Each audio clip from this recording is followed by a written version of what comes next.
Parti d'un rêve pour changer de vie, ou bien créatif depuis toujours, il existe autant de parcours que de personnes. Chacune d'entre elles ont un point commun, la passion. Bonjour, je suis Alexia Lempereur, j'ai 29 ans et j'habite en Seine-et-Marne, dans le nord de la France. Je suis illustratrice et graphiste, encore en formation à l'EDA, mais j'ai déjà mon auto-entreprise. J'ai fait des études dans l'enseignement, mais à un moment donné, ma santé m'a obligée à reconsidérer mon choix de métier. Et j'ai dû me reconvertir, changer vraiment de voie.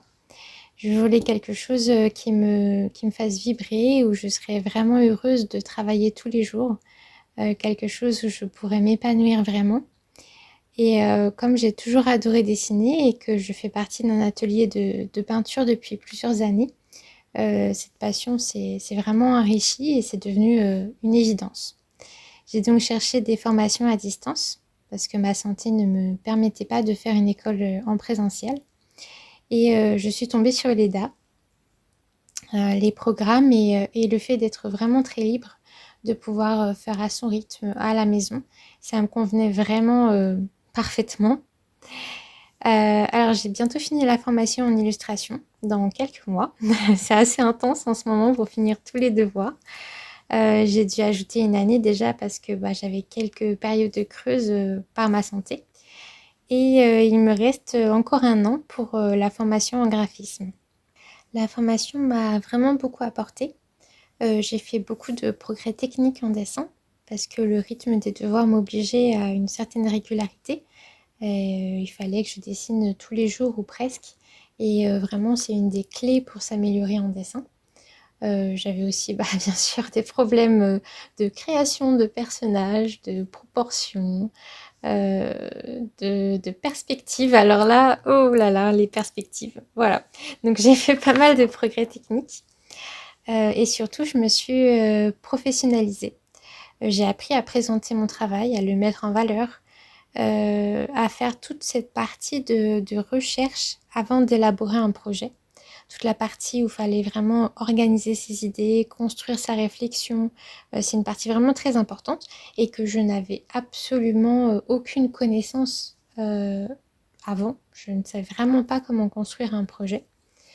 Il y a aussi la partie administrative, tout ce qui est élaboration de factures, de devis, voilà, très concret. J'ai aussi beaucoup appris sur les logiciels, donc surtout la suite Adobe. Je bidouillais avant beaucoup, j'explorais beaucoup les logiciels, mais j'avais pas de vraies connaissances. Et le fait d'apprendre par des vidéos, ça m'a semblé vraiment beaucoup plus simple et accessible. Vraiment, les vidéos sont top pour apprendre.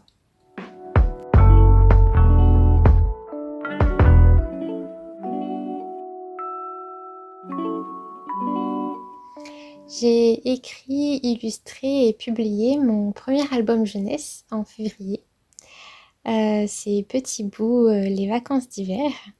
Alors j'ai toujours adoré vraiment le monde de l'illustration jeunesse, ça m'a toujours beaucoup attirée. C'est un monde très libre et voilà, j'ai vraiment été très attirée par cette partie d'illustration. Et ça me permettait aussi de pouvoir mettre en application tout ce que j'ai appris pendant mes études. Tout ce qui est développement de l'enfant, psychologie, les différents apprentissages suivant les âges. En fait, ça me permettait de pouvoir enseigner autrement. Je ne pouvais plus être prof, mais je pouvais, à travers mes histoires et mes illustrations, partager autrement avec les enfants. Et ça, c'était vraiment merveilleux pour moi. Pour moi, les albums jeunesse, c'est vraiment des espaces privilégiés pour comprendre le monde qui nous entoure. Et ça permet aussi de cultiver l'imaginaire et c'est vraiment très important pour les enfants. Ce sont aussi des sortes de refuges. Je l'ai beaucoup ressenti enfant et je le ressens toujours aujourd'hui quand j'ouvre un album. Et c'est cette sensation que je voulais vraiment transmettre dans Petit Bout, cette sensation de douillet, de refuge, voilà. L'histoire m'est venue très vite en tête. Je l'ai peaufinée au fur et à mesure que je la racontais à mes proches. Et j'étais à un moment de ma vie où j'avais besoin d'un projet concret qui me tienne vraiment à cœur. Je sais que le monde de l'illustration, et en particulier le monde de l'illustration jeunesse, c'est vraiment très compliqué. de percer. Il y a énormément d'artistes talentueux, de projets, un nombre astronomique d'albums, mais je me suis dit pourquoi pas moi. Voilà. Donc je me suis lancée dans l'aventure. Petit Bout, c'est l'histoire donc d'un petit hibou qui part en vacances chez ses grands-parents, qui habitent un vieux chêne dans la forêt bleue. Et au moment du coucher, Petit Bout demande à son grand-père, son papy Bout, de lui raconter sa jeunesse. Et son grand-père lui raconte comment il faisait des soupes en picorant des légumes dans le potager. Forcément, le lendemain, Petit Bout veut faire une soupe. Mais il a neigé et du coup, c'est pas du tout possible d'aller picorer des bouts de légumes. Et Petit Bout est très triste, il boude. Sa mamie Bout lui propose alors de faire des crêpes. Et du coup, ils partagent voilà, ce moment ensemble à cuisiner et ils partagent les crêpes tous ensemble avec les parents de Petit Bout qui sont venus le chercher. Voilà. C'est un livre pour les 3-7 ans. C'est donc un contexte assez familier pour les enfants de vacances chez les grands-parents. L'enfant apprend les légumes de saison, il apprend ce qu'est une recette. C'est peut-être la première fois qu'il voit une recette de sa vie, les quantités, comment la suivre. Et il comprend aussi que Petit Bout est triste et frustré parce qu'il ne peut pas faire de soupe. Et ça peut faire écho à un sentiment qu'il a déjà ressenti et qui est assez désagréable. Mais il voit dans la suite de l'histoire que Petit Bout passe finalement une très bonne journée en faisant une autre activité tout aussi intéressante. Et ça permet aussi de dédramatiser ce sentiment de frustration.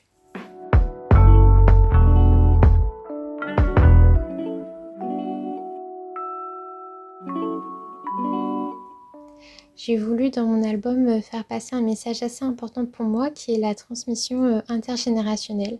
Donc voilà, entre l'ancienne génération, la nouvelle génération.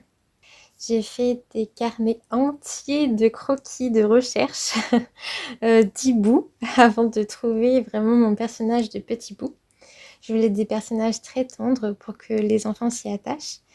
Et c'était un passage vraiment pas facile pour moi parce que j'étais pas à l'aise du tout avec la construction de personnages. Mais du coup, ce projet m'a forcée à m'y mettre et à y travailler. J'ai ensuite découpé mon histoire pour construire une sorte de storyboard et j'ai travaillé une illustration par partie. Donc d'abord assez vague, juste pour poser mes idées. J'ai construit l'environnement de Petit Bout. Le fait que ça soit un vieux chêne, c'était incontournable pour moi, pour sa symbolique très forte de vieil arbre sage, et vraiment comme c'était avec ses grands-parents, la sagesse, voilà les connaissances des anciens, etc. Une fois que toutes mes idées étaient posées, j'ai travaillé ensuite illustration par illustration au propre. J'avais choisi un format carré pour faciliter la prise en main et pour aussi un aspect pratique, je n'avais qu'un scanner A4. Voilà. J'avais ensuite tous mes crayonnés de près et il fallait passer à la couleur. Je voulais quelque chose de très doux, de réconfortant. J'étais à l'aise à l'aquarelle, donc j'ai choisi ce médium et j'ai choisi de renforcer quelques traits au crayon de couleur pour apporter un petit peu de texture et du coup renforcer certaines parties comme les plumes ou l'écorce. J'ai fait beaucoup de tests de mélange et une fois que j'avais choisi mes couleurs, j'ai fait une fiche avec tous mes mélanges et les couleurs pour garder toujours les mêmes sur toutes mes illustrations. Lorsque j'ai eu fini toutes mes illustrations, je les ai scannées, je les ai retravaillées sur Photoshop pour gommer les imperfections, les petites choses qui allaient pas forcément, les petites ratures, et puis travailler aussi la saturation sur certaines parties. Comme c'est un mode colorimétrique CMJN, on sait que et que c'était scanné et les couleurs sont un petit peu fades par moment. Et du coup, il fallait redonner un petit coup de peps. Et là, je me suis dit, franchement, c'est une vraie chance d'avoir fait l'EDA parce que ça aurait été vraiment beaucoup plus difficile de faire cette partie sans avoir des connaissances sur les logiciels. J'ai fait après la mise en page sur InDesign. Et une fois que tout était monté, tout était propre et calibré, j'ai fait mon book papier. Je l'ai imprimé en book papier pour essayer de le diffuser un petit peu à tous les gens que je pouvais rencontrer et qui pourraient être intéressés. et j'ai envoyé mon projet à énormément de maisons d'édition. J'ai eu assez peu de réponses et toutes négatives. Ça a été assez difficile d'essuyer ces échecs. Euh, J'avoue, c'est l'amour-propre qui en a pris un coup. Mais je me suis dit, je veux pas laisser mon projet dans un tiroir. Je veux vraiment que Petit Bout voit le jour et soit entre des mains d'enfants. Et l'autre solution, c'était l'auto-édition.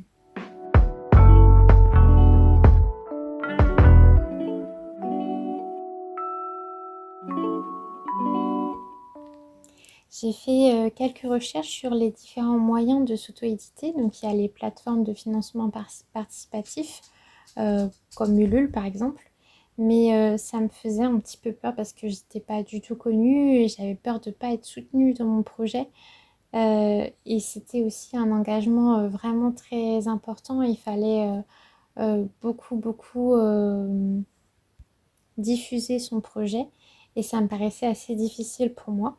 Il y avait aussi une autre solution, c'était Amazon KDP. C'était un fonctionnement plus simple pour une première fois, ça m'a paru vraiment plus facile. Donc il faut s'inscrire sur KDP, il faut remplir quelques formalités administratives bien sûr, puis déposer son projet. Il faut bien sûr que le projet soit calibré, c'est-à-dire avoir fait avant les recherches sur KDP, sur les différents formats disponibles. Il n'y a pas énormément de choix possibles quand on passe par KDP, beaucoup moins que si on passait par Ulule par exemple, où du coup on peut choisir d'imprimer là où on le veut, avec le papier que l'on veut, le format que l'on veut. Sur KDP, c'est beaucoup plus restreint. Mais bon, c'était plus simple et voilà, il faut faire ses petites recherches avant pour calibrer son projet et le déposer sur la plateforme. Du coup, mes livres sont en vente sur Amazon, mais je peux aussi acheter des lots à compte d'auteur, c'est-à-dire payer les frais d'impression du livre uniquement et être livré et pouvoir les vendre sur ma boutique en ligne, sur mon site, voire même sur des marchés par exemple. Ce qui est vraiment difficile, c'est qu'il faut penser à tout toute seule. C'est-à-dire faire très attention à la mise en page avec le bon format, les fonds perdus, le bon mode colorimétrique. Il faut penser à la page de droit à placer dans le livre. Il faut penser à la couverture, la quatrième de couverture, faire le résumé, mettre les informations importantes comme la cible d'âge. Voilà, tout ça, c'était très important à penser. Il faut commander le bon à tirer, le vérifier, penser à envoyer des exemplaires à la Bibliothèque nationale de France et à la Commission de surveillance et de contrôle des publications pour la jeunesse, une fois que le livre était prêt et mis en vente. Ça, c'est des choses obligatoires à faire. Mais vraiment, le plus difficile, le plus dur à faire pour moi, ça a été la promotion de mon livre. Je ne savais pas du tout comment m'y prendre, comment diffuser la sortie de mon album et l'album en lui-même. J'ai essayé plein de choses, j'ai tâtonné, je tâtonne encore. Du coup, bien sûr, il y a les réseaux sociaux qu'il faut assez faire régulièrement, qu'il faut passer par plusieurs formats, en publication, en vidéo. Voilà, il faut faire des stories régulièrement et j'ai fait des affiches pour mettre un petit peu partout dans les boutiques et tout ça. J'ai organisé des séances de lecture dédicaces dans plusieurs petites librairies aux alentours de chez moi, mais aussi dans des événements. J'ai participé par exemple à l'événement la Journée internationale des droits des femmes qui s'est déroulée dans ma ville et du coup j'ai pu tenir un stand avec mon livre et faire une lecture aux enfants présents. J'ai fait pas mal de dépôts-ventes aussi dans des boutiques et dans des librairies. Et bien sûr, il y a mon site internet avec ma boutique en ligne. C'est vraiment une expérience incroyable. Avoir son livre entre les mains, avoir concrétisé son projet vraiment jusqu'au bout, c'est une fierté et voilà, c'est vraiment un sentiment indescriptible tellement c'est fort. Et ça m'a donné encore plus envie de continuer dans cette voie. J'ai senti que j'étais à ma place. Et du coup, voilà, il y a énormément d'idées en tête. J'ai déjà un autre album en cours.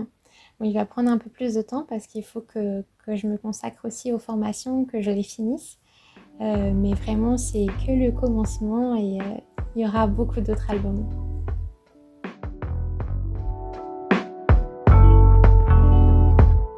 Rendez-vous très prochainement pour découvrir de nouvelles histoires avec l'EDA, l'école d'art appliqué à distance.